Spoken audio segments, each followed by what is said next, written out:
Bob Myers warned of an eventual salary limit, an undefined financial threshold where Joe Lacob would finally say no. That red light came on the first night of free agency. The Golden State Warriors let Gary Payton II walk. They offered him the taxpayer mid-level, which sits at $6.4 million. He received north of $8 million from Portland, plus an extra year on an incentivized deal. The difference in the tax penalty, somewhere around $15 million extra in the immediate, a whole lot more throughout a longer-term deal, caused Lacob and the Warriors to balk.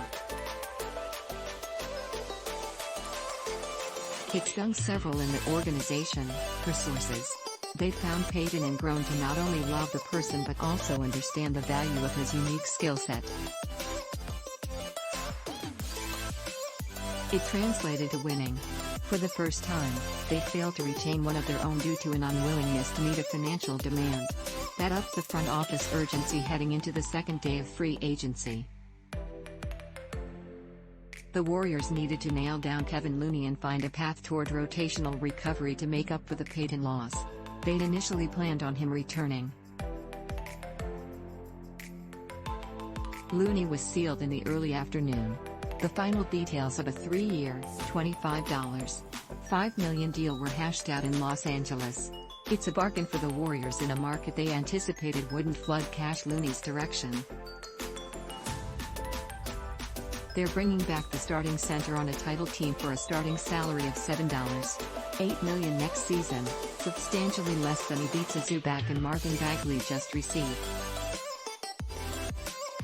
Plus the third year on Looney's deal only has a partial $3 million guarantee, creating an extra level of flexibility if James Wiseman pops. Looney's reasonable number contained the tax bill enough that the Warriors felt comfortable using a portion of their taxpayer mid-level to search out a replacement for the departed Payton.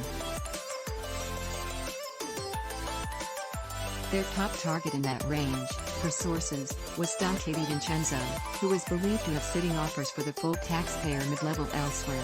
That was a bit too steep for the Warriors. They still have plans on rostering second-round pick Ryan Rollins, a combo guard, and need a chunk of that mid-level to sign him to a multi-year deal. So their final offer to DiVincenzo was a 2-year, $9.3 million pledge with a player option in that second season. The first season comes in at $4.5 million. The player option is key from the DiVincenzo side. He has a chance to enter a winning environment, perform in a probable playoff run and resurrect an early career that once seemed destined for a larger payday.